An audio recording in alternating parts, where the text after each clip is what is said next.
Hello, good morning, नमस्कार।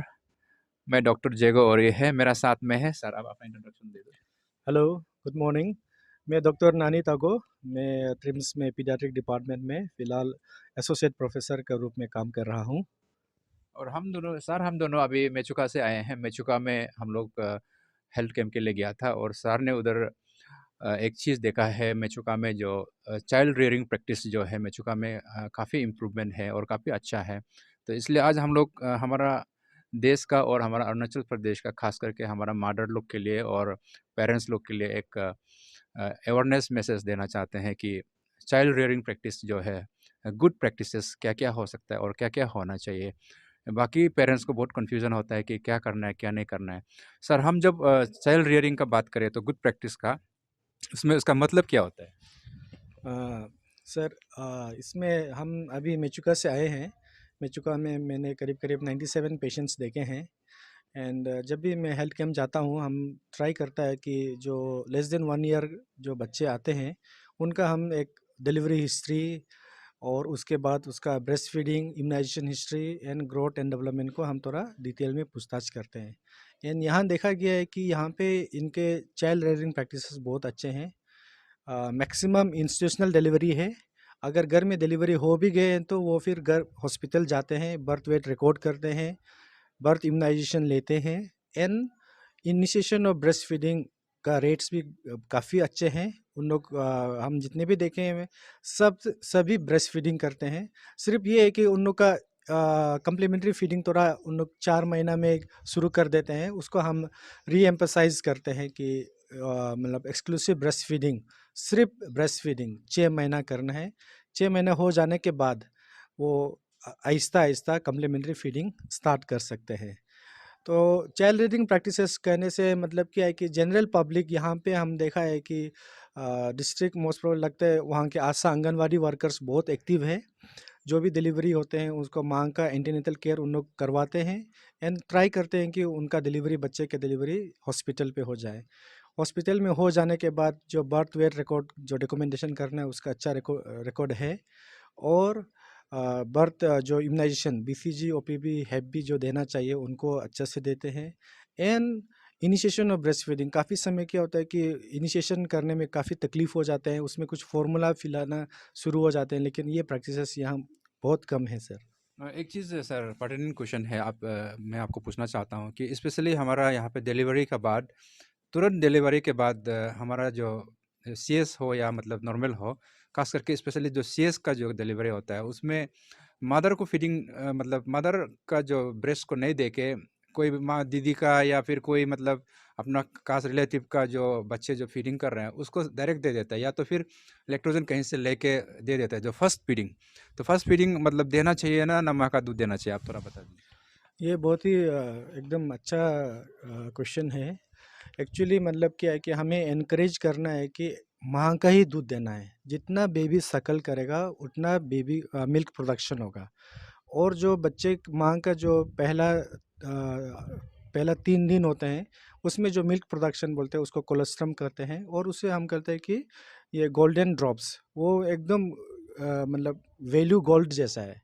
तो इसमें उसका जो न्यूट्रिटिव और जो इम्यूनोलॉजिकल प्रॉपर्टीज़ जो होता है बच्चे के लिए जो इम्पोर्टेंट है, बहुत अच्छा है। बहुत मतलब पहले का दूध जो मतलब क्या होता है कि वो घी जैसा गहरा होता है, एनर्जी डेंस होता है। हमको लगता है कि ये कम मात्रा है, लेकिन ये ऐसा नहीं है। कम मात्रा में उसमें एनर्जी डेंस होने का वजह से बच्चे के पेट के लिए मतलब उसका जो न्यूट्रिशन चाहिए सफिशिएंट होता है। और ऐसा भी होता है कि मतलब बच्चे को ज़्यादा पिलाएंगे, लेकिन क्या होता है कि बच्चे के पेट भी ना न्यूबॉर्न होते समय में छोटा होता है। उसका अमाउंट होता है ना, 5 to 8 ml का कैपेसिटी होता है। उसमें आप तो ज़्यादा दूध नहीं पिला सकते। ज़्यादा दूध पिलाएंगे फिर आप कंप्लेन करेंगे कि बच्चा ने उल्टी कर दिया। तो तो पेट सर का तो कैपेसिटी सर कम है। इसमें बोले तो कितना मिनट्स, आई मीन कितना घंटा का बाद डिलीवरी, नॉर्मल डिलीवरी और सीएस में कितना घंटा का बाद दे सकता है बच्चा को? ऐसा कुछ नहीं है। एक्चुअली अभी नया, जो नया नहीं, काफ़ी सालों से प्रैक्टिस है कि बेबी का डिलीवरी माँ का पेट में ही होना चाहिए। पेट में रहकर बेबी को माँ का पेट में 1 घंटा 1 घंटे आराम से रहने देना है। बेबी जो अपने आप से क्रॉल करेंगे, ब्रेस्ट क्रॉल होता है, अपने आप से क्रॉल करेंगे। माँ का स्मेल को सुनकर वो टूवर्ड्स द ब्रेस्ट, और वहाँ में जाकर वहीं से फीडिंग करना है। और वहीं से माँ और बेबी को एक साथ रूम इन करना है, कि सेपरेट कभी नहीं करना है। माँ और बेबी को सेपरेट, नॉर्मल हो डिलीवरी हो या CS डिलीवरी हो, माँ और बेबी को सेपरेट नहीं करना है। माँ का पेट में रखकर वहीं से रूम इन करना है, उसको सफिशिएंट टाइम देना है। और जो होता है ना, जो बेबी डिलीवरी हो जाने के बाद उसका विटामिन के देगा, बर्थ वेट रिकॉर्ड करेगा, BCG OP भी देंगे। ये सब जो है नॉन एसेंशियल वर्क से, ये इसको 1 घंटे के बाद आराम से कर सकते हैं। पहले 1 घंटा माँ और बेबी का साथ अच्छा से बॉन्डिंग डेवलप करने के लिए उनको समय देना है। कंगारू केयर बोलने वाला ये है क्या? ये मतलब ये एग्जैक्ट कंगारू केयर नहीं है, ये स्किन टू स्किन केयर है। ओके देन ओके उसके बाद कंगारू केयर आते हैं सर। Okay okay. तो ब्रेस्ट फीडिंग के बारे में तो बता दिया है। जैसे अभी अभी कोई कोई माँ लोग बोलता है कि मेरा ब्रेस्ट नहीं निकलता है तो फॉर्मूला फीड करना है। और कोई कोई ऐसा भी बोलता है कि अभी मतलब मीट से ना नहीं है, कि वो लोग माँ लोग बोलता है कि जो नन वगैरह देता है, मतलब जो बाहर का जो फीडिंग जो देता है फॉर्मूला फीड, ऐसा बच्चा लोग ज़्यादा स्ट्रांग होता है, ऐसा बोल के बोलता है। ये क्या सच है क्या? ये बिल्कुल एकदम गलत इन्फॉर्मेशन फैलाया जाता है।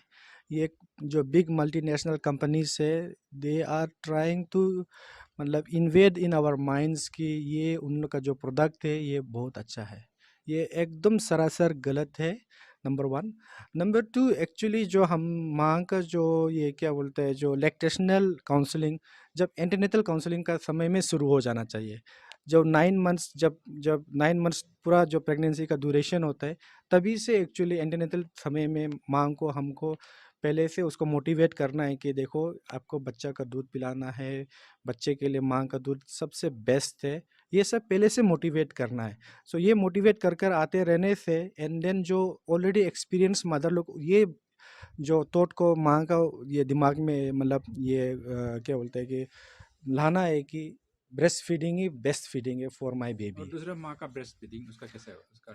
माँ तो मतलब यही है जो कि उन माँ का दे नहीं दे के दूसरा माँ को देता है ना, ऐसा? नहीं, तो मतलब क्या है कि बेस्ट इज मदर्स मिल्क, अपना ही माँ मिल्क।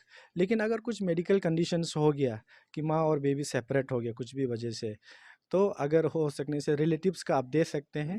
ठीक है, इसके लिए एक्चुअली क्या है कि ह्यूमन मिल्क बैंकिंग का सिस्टम है। फिलहाल अरुणाचल में अभी तक नहीं आया है, यहाँ पे उसका कुछ रेगुलेशंस है। लेकिन फिलहाल यहाँ में अगर रिलेटिव्स का ये अगर उन लोग का कुछ मेडिकली इशू नहीं है तो उसका एक्सप्रेस मिल्क को भी हम लोग पिला सकते हैं। लेकिन बेस्ट आइडिया है कि माँ का, क्योंकि जितना शकल नहीं करेगा तो माँ का मिल्क प्रोडक्शन नहीं होगा। अब शकल करेगा मिल्क प्रोडक्शन शुरू हो जाएंगे। ओके, यानी कि एक्सप्रेस मिल्क दे सकता है। उसके बाद सर हम कितना कितना आवर्स में अगर फॉर्मूला फीड कर रहा है तो यार तो कितना कितना घंटा में पिलाना होता है उसको, माँ उसको थोड़ा बता दीजिए। एक्चुअली सर मतलब क्या है कि यही अगेन अगर हम फार्मूला फीड को बता देंगे कि कितना फ्रीक्वेंसी में देना है तो फिर फार्मूला फीड सब शुरू कर देंगे।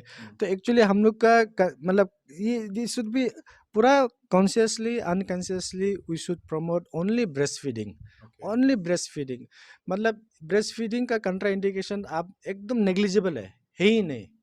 और आप ब्रेस्ट फीडिंग का ही बात करते हैं। ब्रेस्ट फीडिंग का तो टेक्निक को आप बता दीजिए, क्योंकि जो फर्स्ट जो माँ बनता है उनको प्रॉब्लम होता है, तो क्या क्या टेक्निक्स है उसमें, मतलब नॉर्मल टेक्निक जो। जी, ओके। तो इसमें मतलब क्या है कि ब्रेस्ट हम देखा गया है कि ब्रेस्ट फीडिंग का जो मेन प्रॉब्लम होता है, one is position, one is attachment.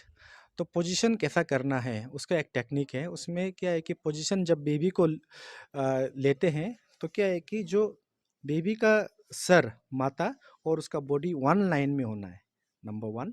Number 2, जो माता जो है बेबी का सर है टूवर्ड्स द क्या बोलते हैं ब्रेस्ट फेसिंग होना है। और बेबी का abdomen should be in contact with the mother's abdomen में कांटेक्ट होना चाहिए। ओके। तो ये आपका अच्छा पोजीशन है। बहुत समय क्या होता है कि बच्चा का मतलब पेट मतलब माँ से कांटेक्ट नहीं है, वो मतलब जुला होता है, वो पोजीशन को अच्छा लेट करना की है। फीडिंग का क्या बात? लेट कर करने से भी आप क्या है कि जो सर और जो ये क्या बोलते हैं जो उसका बदन है, इन सिंगल लाइन होना है। इन माँ का पेट और बेबी का पेट इन कांटेक्ट होना चाहिए, ये हाँ। पोजीशन में होना चाहिए।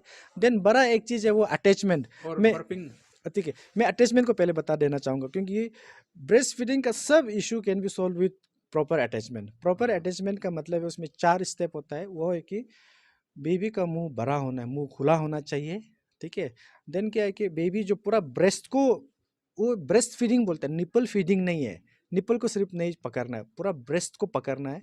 और उसको कैसा पता चलेगा? वो पता चलेगा कि जो बेबी का, जो माँ का निपल का, जो ब्रेस्ट में जो निपल का साइड में जो डार्कन स्किन है, एरोला बोलते हैं, वो जब जब बेबी माउथ ओपन कर कर उसमें अटैच कर रहा होगा, तो लोअर एरोला को ना पूरा वो पकड़ लेना चाहिए। Okay, okay. ठीक है। एंड देन बेबी जो ये सकल करते, जब जो गल्प कर रहा होगा, तो आपको ट्रॉट में देखना चाहिएगा कि ये जो उसका जो ट्रॉट का मूवमेंट हो रहा है। एंड बेबी का चिन जो है ना ब्रेस्ट में पूरा जुड़ा होना है, टच होना है टच मतलब। होना चाहिए। बहुत लोग क्या कि निप्पल ऐसा ये निकले ना, ऐसा ऐसा चिन भी टच नहीं होता है, इसमें निप्पल पेन हो जाएगा, बहुत तकलीफ हो जाता है। तो ये बात है। और आखिरी में सर आप जो बताया बर्फिंग जो है, तो क्या होता है कि जो during the process of breast feeding, क्योंकि ये माँ के लिए भी नया है और बेबी भी ये के लिए एक तो नया होता है, तो उस समय क्या होता है, बेबी जब जब ब्रेस्ट फीडिंग को करने के लिए प्रयास कर रहा होता है, तो वो बहुत समय हवा खा लेते हैं, तो एरोफेजिया कहते हैं। तो जिसका वजह से पेट डिस्टेंड हो जाता है और कभी कभी बेबी को डिस्ट्रेस कराता है, तो उसको हम लोग को इफेक्टिवली बर्फ कराकर गैस को बाहर बर्फिंग निकालना है। यानी कि यहाँ पे लेना है। कंधे में भी ले सकते हैं। फिर अगर कंधे में आपको डर लग रहा है कि छोटा बेबी को हम कैसा करेंगे, तो आप क्या कर सकते हैं, बेड में लेटकर अपने थाई में बेबी का पेट को रखकर वहाँ पे आप बर्फ कर सकते हैं। ये भी एक मेथड है ऊपर एक्चुअली। मतलब पेट ऊपर तरफ होगा ना? पेट जो मतलब क्या होता है कि इधर शोल्डर में होना चाहिए। ओ, और अगर आप बेड में, यहाँ में डर अच्छा, लगता अच्छा। है तो करने के लिए, ओ, तो अगर आप बेड में लेटा, आप बेड में बैठ जाइए, हाँ, पाँव को ये लंबा कर कर, हम्म। फिर अपना ये टांग में, थाई में बेड को, बेबी को लेटाकर यहीं बर्फ करा दो, हाँ, समझ गया, समझ तो गया। आपको मतलब डर नहीं और रहेंगे। ये लास्ट क्वेश्चंस ये है, ज़्यादातर अभी मदर लोग जैसे बच्चा लोग रोता है, बीच बीच में रोता है विदाउट एनी रीज़न, तो वो लोग एक दुकान से एक लेके वो ग्रेप वाटर बहुत फेमस है मदर्स में, ग्रेप वाटर पिलाओ, ग्रेप वाटर पिलाओ बोलता है। तो ये क्या ग्रेप वाटर असली का इसमें कुछ रोल है क्या? अच्छा, इसमें ग्रे फादर का कोई रोल नहीं है, ऐसा एक्चुअली देना नहीं चाहिए। तो मतलब क्या है कि नंबर वन, जब भी बच्चे रोते हैं तो हमको कॉमन कॉमन कुछ मतलब सोचना है कि क्या, क्यों रो रहे हैं। एक है कि मे बी उसको भूख लग रहा है तो इसके लिए वो रो रहा है।